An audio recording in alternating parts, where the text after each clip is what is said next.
If you follow the stock market, you're likely familiar with short squeezes.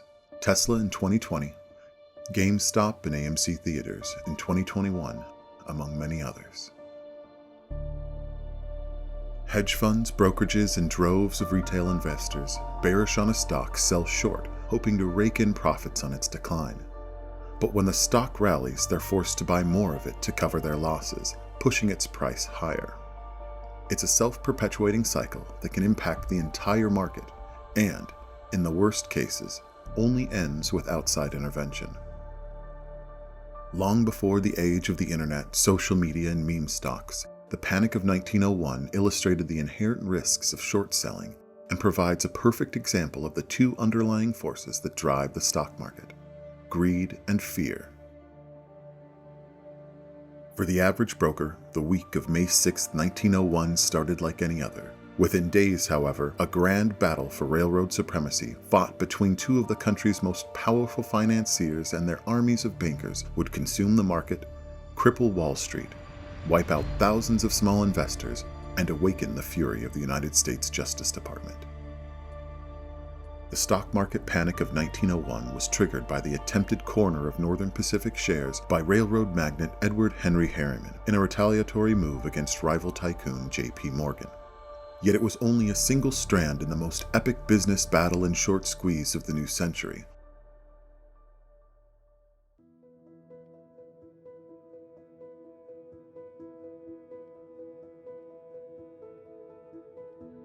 At the heart of the Second Industrial Revolution was a massive expansion of railroads.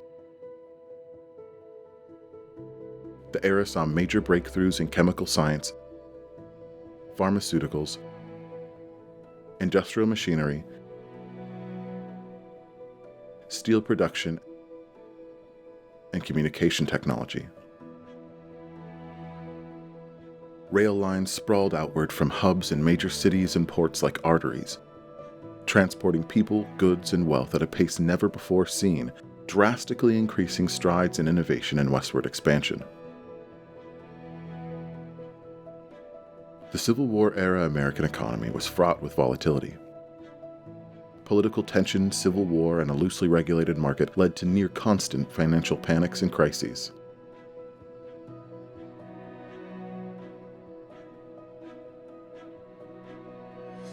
Edward Henry Harriman, a skilled stock speculator and railroad consolidator, seized control of the Union Pacific. The railroad expanded rapidly through a string of acquisitions. Soon, Harriman's rail empire dominated the territory west of Omaha, across the original Transcontinental Railroad before splitting south to San Francisco and California, and north to Oregon and Washington. Harriman chose the investment bank Kuhn, Loeb and Company to secure the financing. At the helm of the bank was the brilliant banker Jacob Schiff.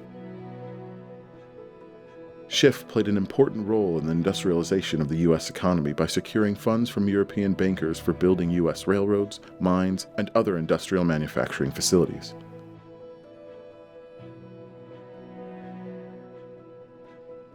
Together, Harriman and Schiff formed a syndicate with capital backing from the Rockefellers, the Vanderbilts, and the Goulds.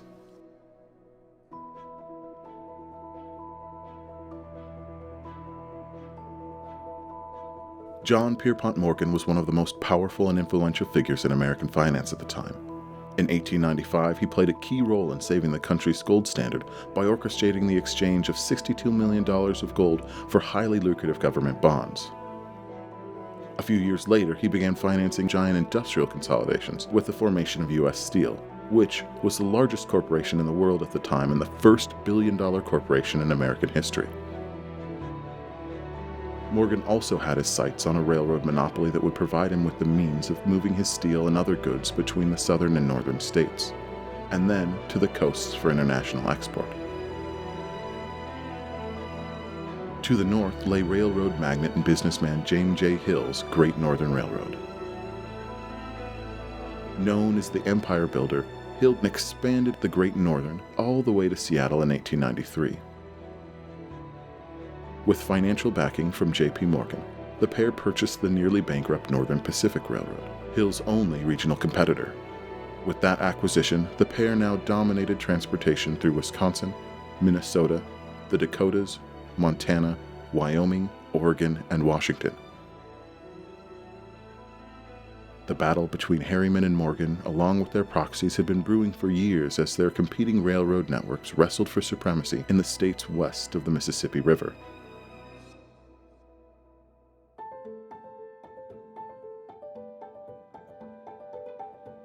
The first key rail fight that led to the Panic of 1901 was over the Chicago, Burlington, and Quincy Railroad, which provided an entrance to Chicago and access to a feeder network of railways throughout the fertile Mississippi Plain.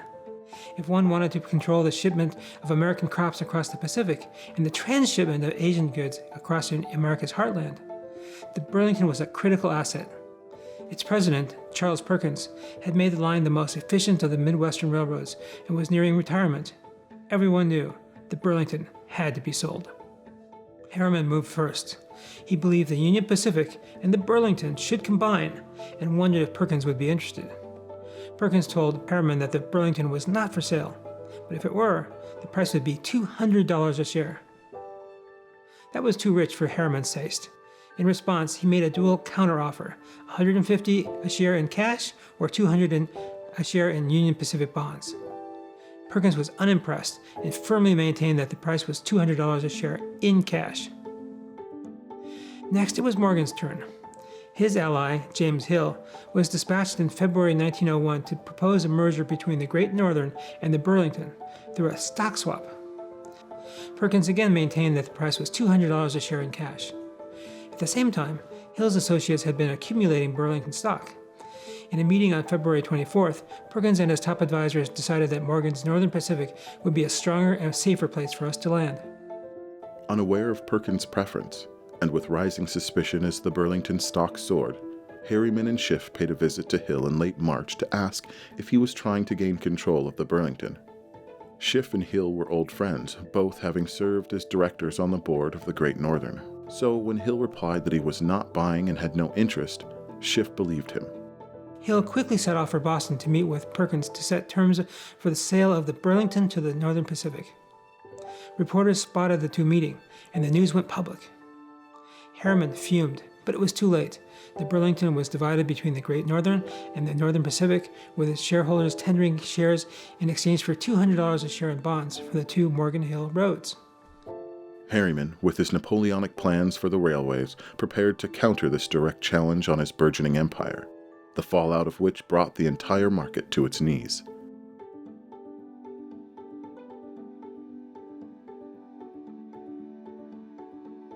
British-born veteran banker Henry Clues, who had helped finance the Civil War by cleverly marketing U.S. bonds to Europeans, captured the mood of the time in his memoir.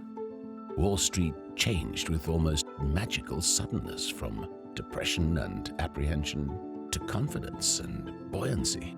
Large capitalists all over the country began to buy stocks and bonds on so heavy a scale that prices shot up rapidly.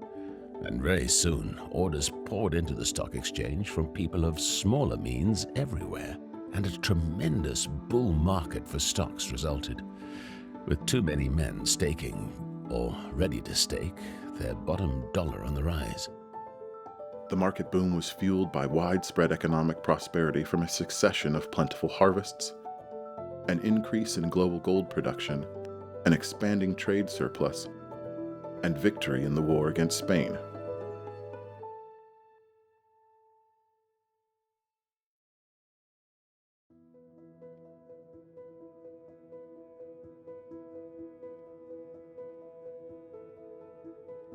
With the Burlington locked into the Great Northern and the Northern Pacific network, Harriman attacked Morgan with a daring raid.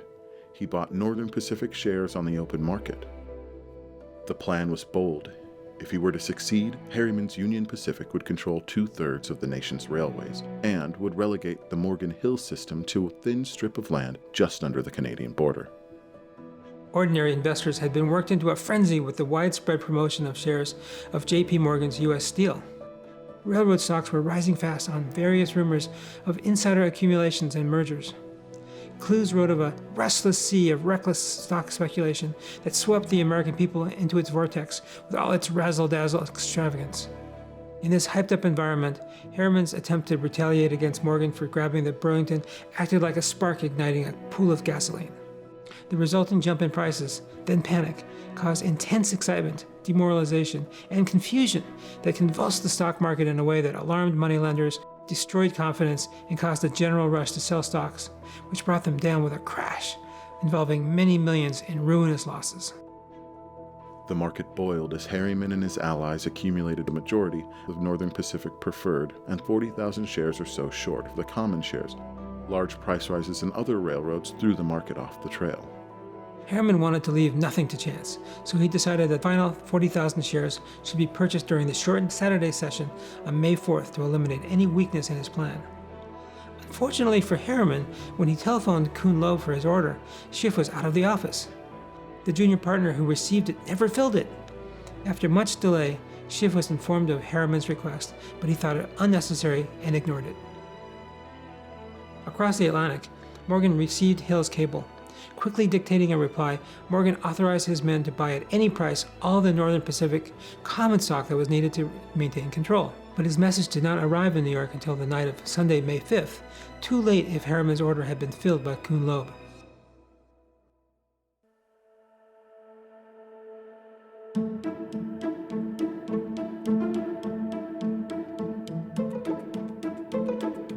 On Monday, Northern Pacific stock opened with a burst of activity as the Hill Morgan brokers, led by renowned stock operator James King, fanned across the exchange floor bidding for all the Northern Pacific common shares to be had, as the price rose from $110 a share to $133.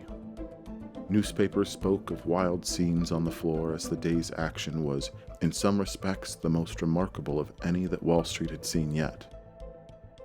A total of 361,000 shares of Northern Pacific were traded, of which Keen's broker bought 200,000, a new single-day record. On Tuesday, Morgan's men ran Northern Pacific shares up to nearly $150 as they continued to buy heavily. Other stocks fell away as short sellers, who were questioning the legitimacy of the rise in Northern Pacific, dumped other holdings to cover mounting losses. By the close of trading, Morgan and Hill had the shares they needed to maintain control. The beginning of the end started Wednesday afternoon as Northern Pacific zoomed from $143 to $200 a share and squeezed short sellers. That night, brokers crowded into the Waldorf Hotel. James King made an appearance but disclosed nothing despite the desperate pleas of traders. Noted broker and statesman Bernard Baruch observed the scene. One look inside the Waldorf that night was enough to bring home the truth of how little we differ from animals after all. From a palace, the Waldorf had been transformed into the den of frightened men at bay. On Thursday, it became apparent that a corner was on, as more Northern Pacific had been short-sold and contracted for delivery than could be bought or borrowed. Panic ensued when the price of Northern Pacific rose to $1,000 amid frantic attempts to cover shorts. The two big holders, Harriman and Morgan, were not interested in selling. Other stocks plummeted as the interest rate on short-term call loans went to 60%. For a few hours, based on the day's lows, a good part of Wall Street was technically insolvent. Again, Baruch observed the chaos. When one broker walked into the crowd, other traders, thinking he might have some Northern Pacific stock, charged him, banging him against the railing. "Let me go," he roared. "I haven't a share of the damn stock. Do you think I carry it in my clothes?" Then, through the desperate crowd, strode Al Stern of Hertzfield & Stern, a young and vigorous broker. He'd come as an emissary of Kuhn Loeb & Company, which was handling Harriman's purchases of Northern Pacific. Stern blithely inquired, "Who wants to borrow Northern Pacific? I've got a block to lend." The first response was a deafening shout. There was an infinitesimal pause, and then the desperate brokers rushed at Stern. Struggling to get near enough to him to shout out their bids, they kicked over tickers. Strong brokers thrust aside the weak ones. Hands were waving and trembling in the air. Almost doubled over on a chair, his face close to a pad, Stern began to note his transactions. He mumbled to one man, "All right, you get it," and then complained to another, For heaven's sake, don't stick your finger in my eye. One broker leaned over and snatched Stern's hat, with which he beat a tattoo on Stern's head to gain attention. Put my hat back, shrieked Stern. Don't make such a confounded excitement, and maybe I can do better by you. But the traders continued to push and fight and nearly climbed over one another's backs to get to Stern. Soon, Stern had loaned the last of his stock. His face was white and his clothes disheveled. He managed to break away. Realizing the gravity of the situation, Harriman and Morgan joined forces to prevent catastrophe. Morgan, still in Europe, rushed to the Paris office of Morgan Hargis and Company as news of the panic reached him. Reporters swarmed as he frantically issued orders to New York, cursing the reporters as idiots and rascals, and even threatening one with murder. Morgan famously stated, when asked if some statements were not due to the public, quote, "I owe the public nothing." Stern returned to the floor a few minutes before the 2:15 p.m. deadline for short sellers to deliver stock certificates. Mounting a chair and shouting to be heard, he announced his firm would not demand delivery of Northern Pacific shares sold short.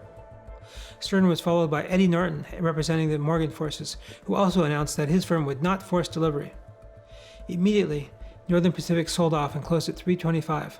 The crisis was over.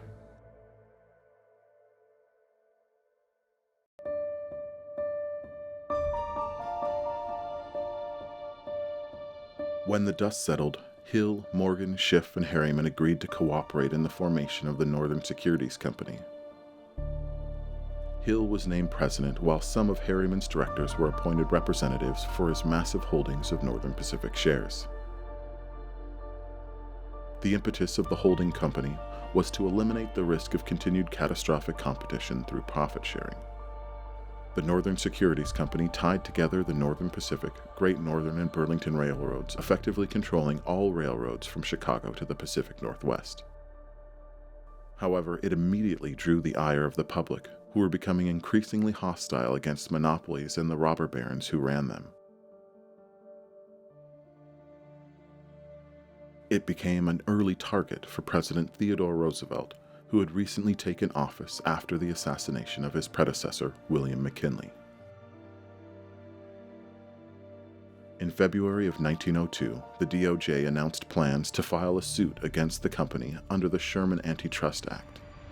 The case made it all the way to the Supreme Court, where the justices ruled 5-4 in favor of the federal government. Hill was ordered to dissolve the holding company and run each railroad independently. This stood as a great victory for Roosevelt, who was given the nickname the Trust Buster and helped in his re-election campaign in 1904. Over the next several years, President Roosevelt filed 44 other antitrust cases, all resulting in similar rulings, including the Rockefeller's Standard Oil and Harriman's holdings of the Union Pacific and Southern Pacific Railroads. On Thursday, May 9, 1901, the Northern Pacific panic struck the market. What started as a rivalry between two railroad titans vying for control of a key rail line turned into the biggest short squeeze Wall Street had ever seen.